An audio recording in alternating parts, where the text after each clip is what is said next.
And welcome to the latest anime news for the week ending September 26th, 2020. We're going to talk about a variety of things, see if we can get all this working, starting out with a new anime announcement. Hiroko Utsumi, who directed Banana Fish, Free Utami Swim Club, and Free Eternal Summer, is going to be working with Bones on a new original anime project called Sk8 the Infinity, or Sk8 the Infinity. It is a skateboarding anime involving these two dudes. And that's going to be interesting. The writer worked on Code Geass, The Lucia of the Rebellion, and Cabaneri of the Iron Fortress. So that's going to be interesting. Expect a lot of plot twists in that, I expect. Story apparently is about a second-year high school student who loves skateboarding and gets caught up in S, a dangerous underground skateboard race at an abandoned mine where there are no rules. So that's a thing incoming that I think we can all hopefully look forward to. Is this something that you guys get kind of excited about, seeing this kind of anime? I think I'll probably just watch it for the simple fact that, way back when I was back then, actually did skateboard badly. Cool. And had a buddy whose family owned a skate shop called Alley Cat. An abandoned mine? An abandoned mine where we all got together. Wow! Yes, and we skated down there, and to win was just to live, as we said earlier. But I think I'll just watch it just to relive a misspent youth on a skateboard trying to do ollies and falling on my face. But what the hell? I'll give it a try. Sure.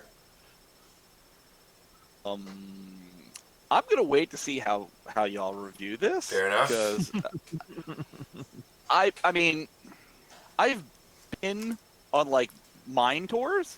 Okay. And yeah, they're cleaned up for tour groups, and they make sure that it's safe. But it's like having the little narrow gauge track down the middle of the mine, and oftentimes random debris. Mm-hmm. The first thing I can think of is like, yeah, let's do this. 3 seconds later, oh, they broke the trucks on the deck. Now I got nothing.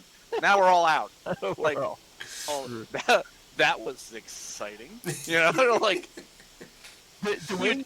Did they like pave the mine just for this specific event? John, the way you describe that kind of almost reminds me. I think of this as almost like Speed Racer but skateboards. So Ooh, I'm thinking, sold. And just going through, because I'm thinking of that one Speed Racer episode where they're in the cavern. And it's a volcano, okay. And there's the one dude you can't let his car go because it's full of gold. And Speed Racer sees him there, and Speed Racer goes, "I've got the win in this race." Turns around, runs away, in his car, Mach 5. Meanwhile, the bad guy's just like slowly sinking into the lava. And you Speed Racer. The skateboard version. Exactly. Yeah. I'm curious. Well, this, you might.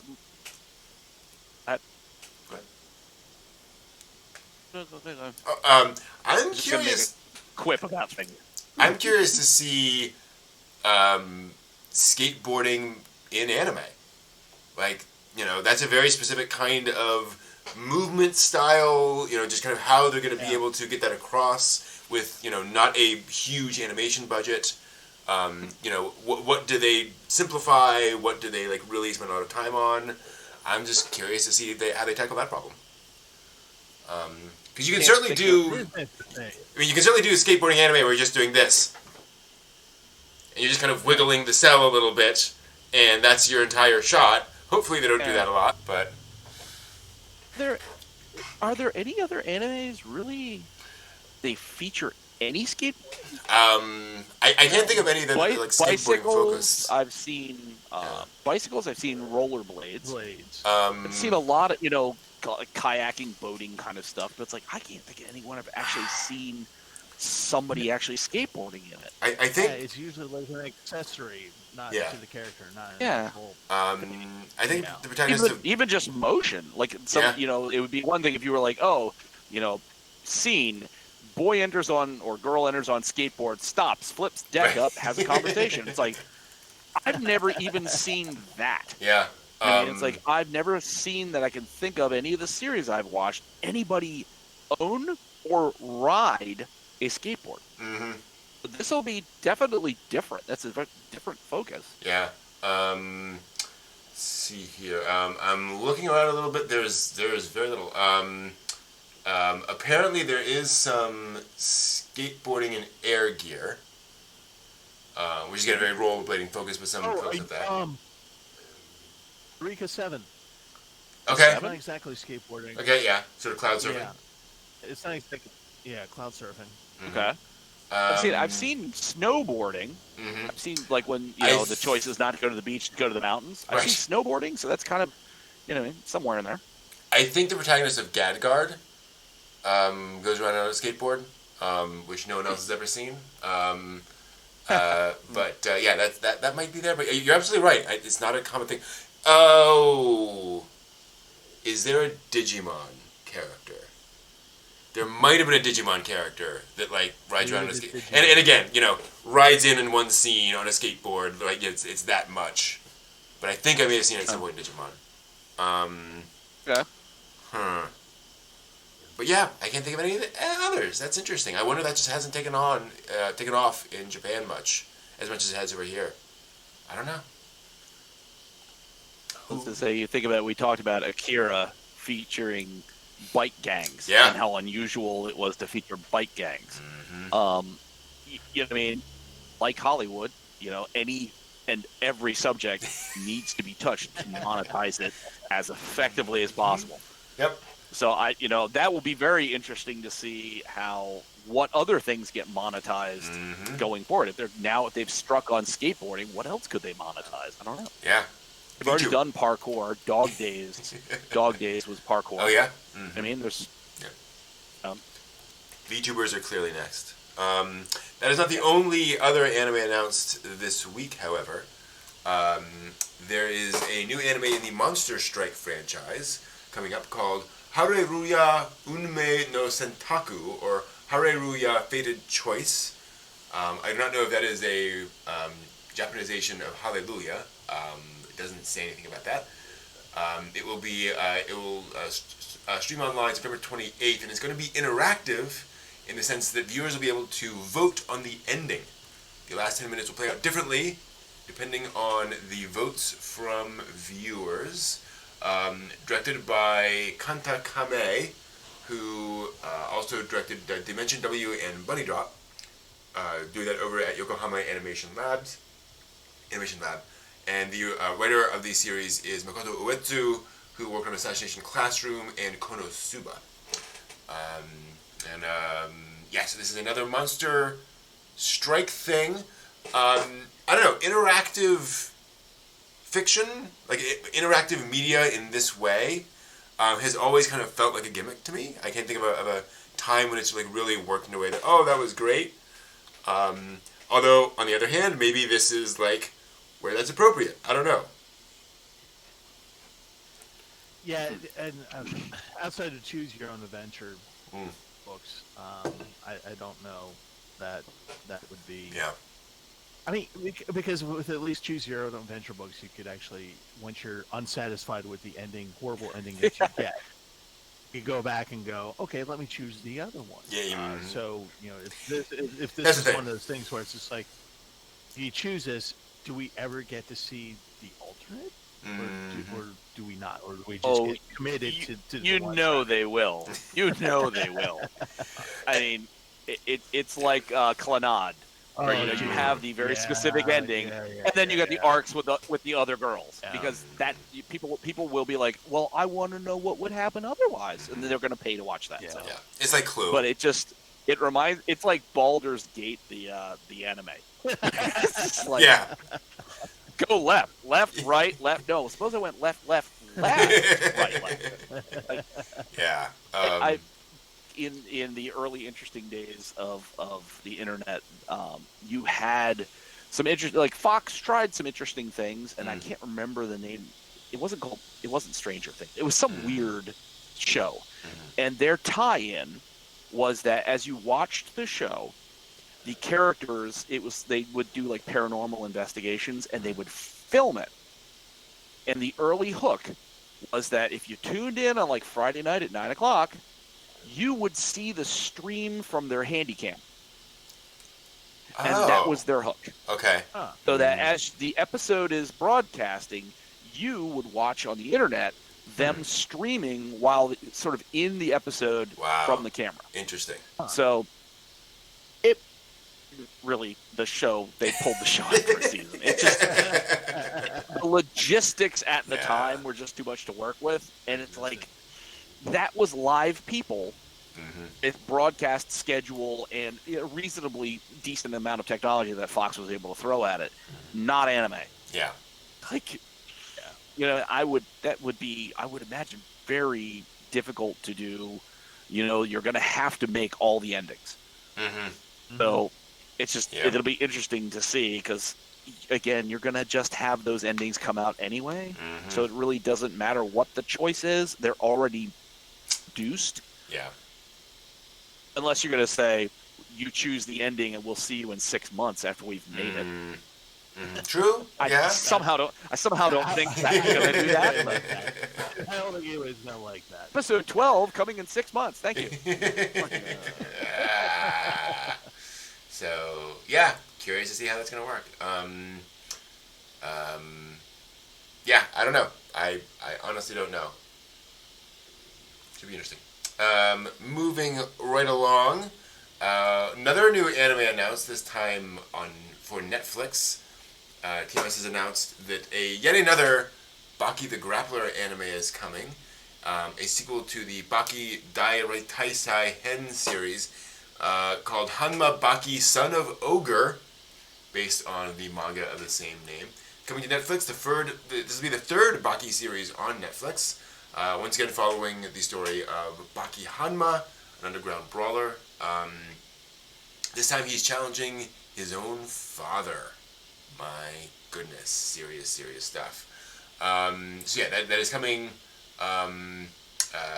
No news that I can see on when, or anything like that, or on length, but that is coming. Have either of you seen any of the Baki stuff? Baki the Grappler? Not even remotely. 20 seconds worth, and I just kind of went, not for me. Yeah. And switched off. It's one of those, yeah. Same here. I think it's one of those things which it has its fan base. It's strong. It's clearly, it's interested. And great. We'll see more of that. Cool. But yeah, not much else to talk about there. We have one other project coming up. We're not quite sure what that project is, though. We have an announcement from Bushiroad of a new project called Road 59. It's going to be Yakuza-themed. Not as in like the video game series, just like Yakuza in general, apparently. Called Road 59 Shinjidai Ninkyo Toku, the special ward for a new era of chivalry. Because when I think chivalry, I think Yakuza. And this will be their fourth major mixed media project after Bang Dream, Review Starlight, and D4DJ, which were band, theater, and DJ themed for those following. And the title is a play on a Japanese word, Gokudo, or the extreme path, which is sort of a poetic term referring to the way of life of Yakuza. The tagline for the franchise is a path from which you cannot return. It'll begin with a stage play running in December with the various cast members involved there. Set in the near future in a special ward of Tokyo with various Yakuza organizations vying for leadership and prestige and all that kind of good stuff. So it looks like we got 4 hot guys all vying for control from each other. Very much in the feel of this kind of thing. So let me ask you guys this: if you're doing a Yakuza themed anime, and you're not gonna kill them all in the first episode, you gotta keep these 4 characters all going. What is your plot? Like, what do you focus on? What story do you tell with this kind of a setup? It's very simple. Since think it's a BL story, you tell it just like Yuri on Ice. I mean, just layer over. Song. Yeah, that's all you need to do. It's a Yakuza dance song. Have the love quadrangle with those four main characters, and who's jealous of who, and who's cuts the pinkies off of whatever guy and somebody else, who beats somebody with a bat, and then just make it a song and dance. I'll tell you what. I'll tell you what. I'll invest in it. Okay. If BG is somehow involved. If who? The Bee Gees? Takeshi. Oh yes, beat Takeshi. Yeah. Sure. Yep. Right up his alley. You said the Bee Gees. Actually, no. That would be awesome. I'm like, there's some of them still alive, I guess. Your specific requirements, Steve, are really odd. Bee Gees, Yakuza style. There we go. They're fighting ABBA. That I would pay to see, actually. ABBA. Bee Gees versus ABBA? Now that I'm Totally. saying, that actually I'd watch. That's kind of good. It's a sing-off to death. I have seen enough weird concepts in anime. I could imagine an anime where, like, an anime personification of the Bee Gees fights an anime personification of ABBA. Why not? Did you see any part or read anything about Listeners? The spring season. Saw the first episode. You have Prince and basically Jim Morrison and like all these other like sort of like the Clash fighting things. Yeah, it's true. Like, okay, yeah, it's funky. So yeah, you guys go. I don't know what you're on, but go. Go. Exactly. Yeah, why not? Sounds like fun.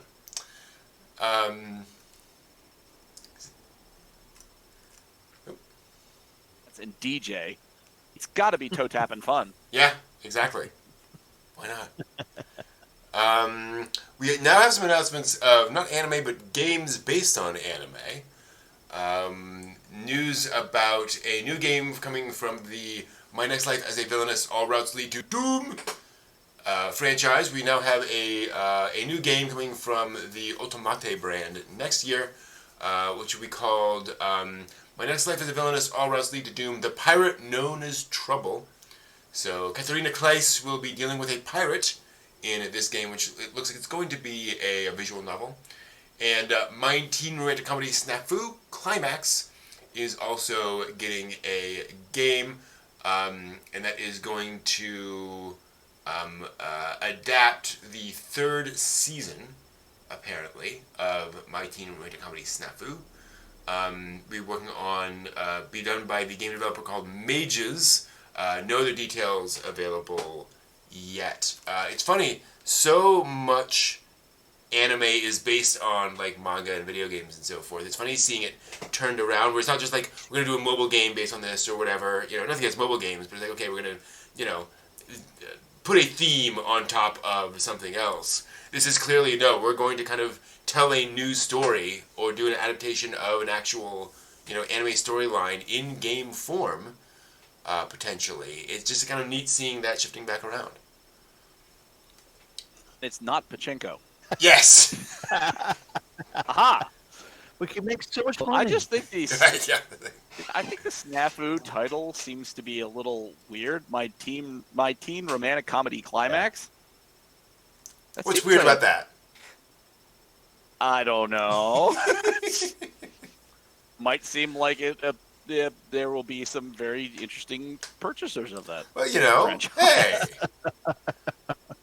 The pirate one, though, it's interesting because the Otome, they do have magic. Don't they have magic in that world? They do. Yeah, because her opponent there has, all these magic skills. Yeah. So I could see that one. Yeah, that one adapts very nicely because each person has some kind of skill set that you can then level up and get different spells, and now you're encountering a pirate, so that you're going to have some kind of combat scenes. It's like, okay, yeah, that makes total sense. and Snafu's just a dating, Mm-hmm. galga kind of thing. Yeah. So you're just gonna presumably make choices in that the third season didn't make. And in fairness, apparently all the other seasons also inspired their own video games. So there's a PlayStation Vita, the PlayStation Vita games of those, which, getting back to our earlier comments, both came with limited editions that bundled OVA episodes. There Imagine that. All these tie-ins, you crafty bastards. Mm-hmm, pretty much. Getting us to buy more stuff. How dare you? Hey, money. Speaking of spending money, Good money. Which they got me with Uzaki-chan Nendoroid today. Oh. I'm really sorry. Mm-hmm. I Got can me. see why. I was like, oh, that Nendoroid's so cute. Oh, yes, I hate you. Just I'm gotta gonna make eat sure rice it's- again for the next week. Just gotta make sure it's properly balanced, right? That it's not gonna fall forward. Yeah. I made sure. I hopefully it's not a knockoff. That's increasingly one of the things that discussions that we've had after the stream, where it's like, it actually has risen to the sort of level of awareness. It's like, am I getting actually licensed real product, or am I getting something even that looks at a price point like it's real product? Am I actually getting that, or am I fueling a sort of underground piracy deal? Mm-hmm. Yeah. Hope not. Yep. Hard to tell these days. Yeah. Speaking of spending money on stuff, the manga of Akira is going into its 100th printing on Friday, which I believe was yesterday. Kodansha was issuing the 100th printing of Volume 1 of Akira. This is the first manga volume in Kodansha's history to hit this milestone. Volume 1 shipped 36 years ago in 1984, and Katsuhiro Otomo reached out with a bit of a thanks. Thank you all for all that money. Appreciate it.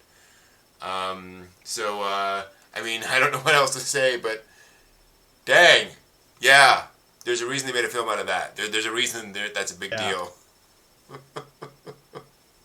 Now, Brent, you have the volumes, and Steve, you have some of them? Yeah, I have like the first third. Do they have a full-on compendium?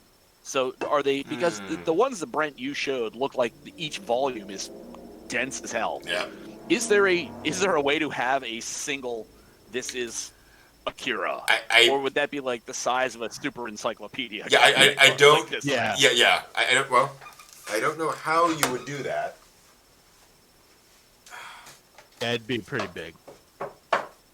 Because the 100th printing it's got me interested in unusually, since I'm mostly the anime watcher, it's actually got me interested in the actual manga. Like, yeah, that thing would be like the world's biggest encyclopedia. I'm not aware of a binding that would work on that. No joke. And it would all have to be onion skin paper. Yeah, Like exactly. Oh, yeah. Yeah, You'd have to turn the pages with like very cotton gloves or something very carefully. And I'm actually curious. Again, yeah. Like, I don't know. Spending money. Yeah, go ahead. I mean, my God, every week you show us something, and I'm just like, God, here's my wallet, and there's a reason why I'm poor. Mm-hmm. Everyone's cheaper. Yeah. You're supporting the industry. Exactly. Yes. Other people are taking their rent off of that. Some might call you a hero. Exactly. I Very might much call so. you a poor schmo like me. So, hang on. Yeah. Also this week, a few other quick headlines to run through. OhioCon has announced that they will be running their convention digitally. Imagine that. January 22nd through 24th. It'll be named eHioCon, which is cute. But that will be it. It'll be access for free on their Discord server, which is kind of interesting. Originally going to be held January 15th, so just moving it back a week. We'll feature some special guests, plus there'll be the ability to buy art, and there'll be some dealers there as well. They're accepting applications for their Artist Alley and Dealer's Room. There'll also be some gaming tournaments in the months and weeks leading up to the main event. But that is kind of what they are doing there. Let's see here. This is the largest and longest running anime convention in Ohio, first hosted in 2001. A Star Blazers 2199 and 2202 compilation film is coming in January. So this is condensing all that stuff down. It'll open in a grand total of 36 theaters in a 3-week limited run. And then, of course, there'll be a Blu-ray and digital release available on the same day, actually. It'll be 2 hours long. It'll feature narration by Harutoshi Fukui, who was the main writer for these reimagining projects, offering commentary on the project. It'll be focusing primarily on Yamato 2202 and will contain new animation. So that's going to be interesting.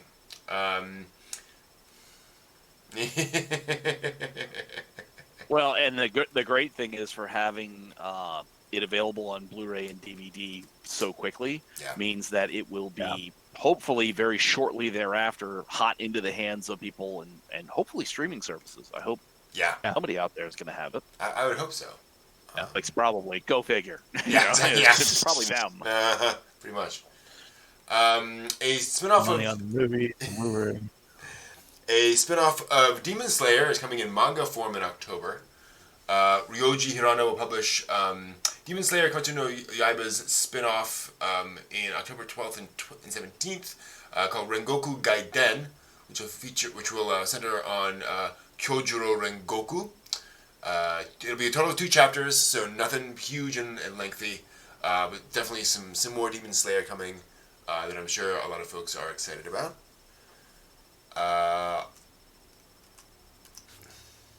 Kimetsu no Yaiba guys. I know the guy, the girl, and some dude has a head like a boar. I can't. I don't know how to tell you. I'm seeing an image of him. I don't know. He's a guy. He's a guy. He's that dude with the hands and the shirt. He has a sword. Calls me Bill. Yep. And a mouth. And eyes for seeing. Yeah. Okay. I sadly have not gotten that far enough in the story to know. So sadly, not sure. Also, Studio Ghibli has released 400 images from its library for personal use. Various screenshots available, asking for use within the bounds of common sense. I'm sure otaku are well known for their common sense, so that won't be a problem. They're from Marnie, Princess Kaguya, Wind Rises, Poppy Hill, Ariete, Ponyo, Tales from Earthsea, and Spirited Away. You may remember a few months ago, Ghibli released a bunch of these intended as like Zoom backgrounds and such. So this is sort of a follow-on to that. So that's nice of them, that you can do that, because if there's one thing I can't find on the internet, it's screenshots of Studio Ghibli movies.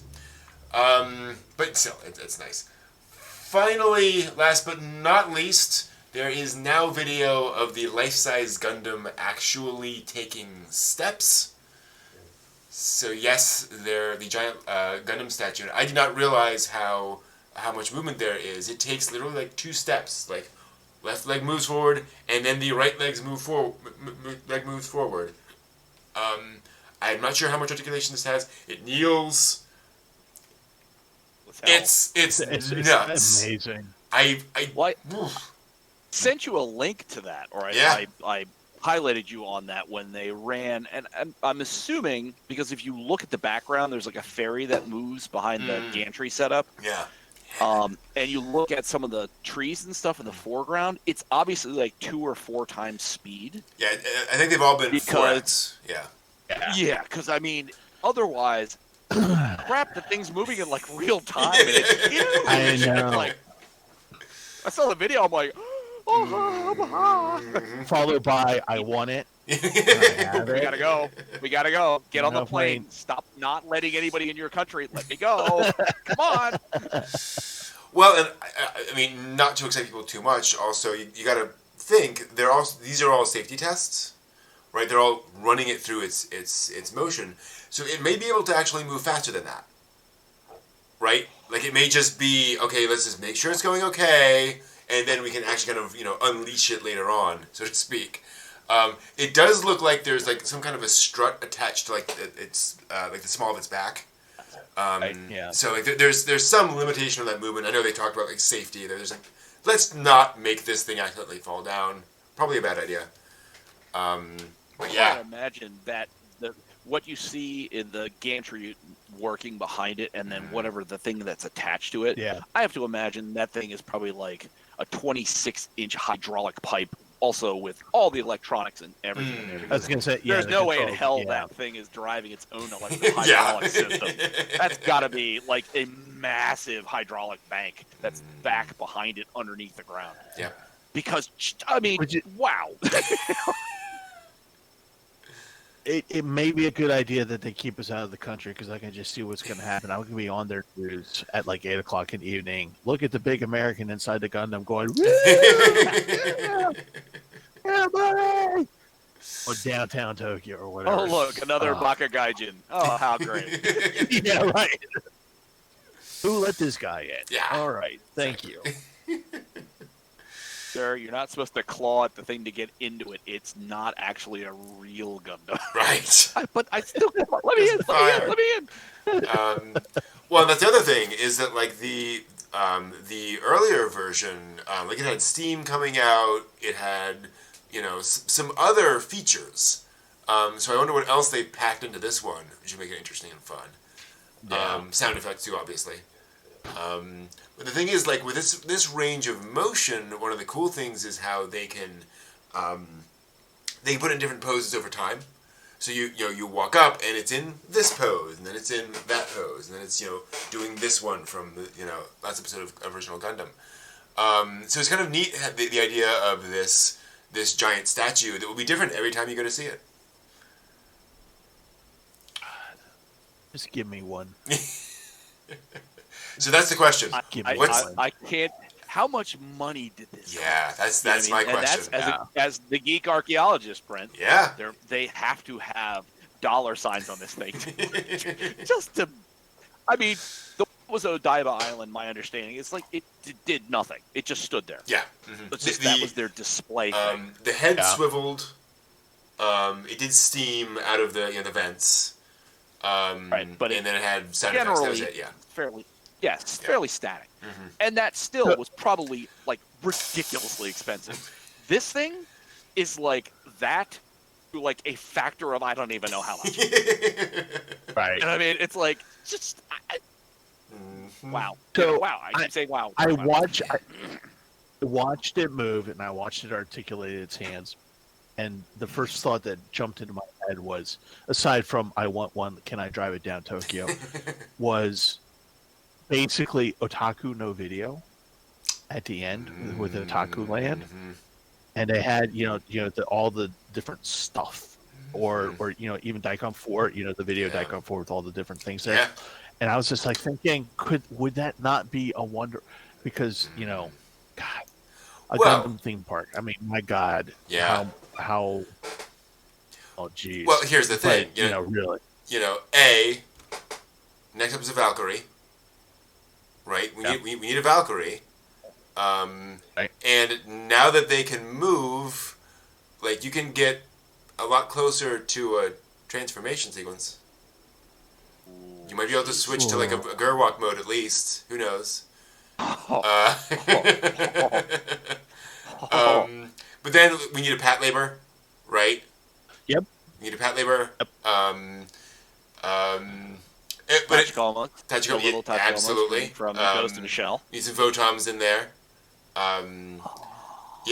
There's a lot of potential. But it would be amazing, too. And I know one of the ideas they talked about, and I think this was the original proposal for this, is that it would be a Gundam standing over a Zaku that was on the ground.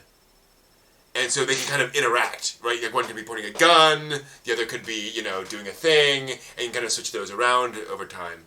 If you have multiple of these statues, which again would bankrupt Sunrise, and Bandai rather, But imagine the things you could do with like multiple statues, kind of interacting, so to speak. So who is the multi-billionaire otaku who said, "Yes, we're greenlighting this"? By the way, I'm not pointing. I'm not judging because I love it and I love this whole concept of it. And yes, I want a Valkyrie. Yes, I want an Alphonse. And I want. This is one of those things where it's like all the Gun Plus stuff, all the eons of Gundam merch that they have done.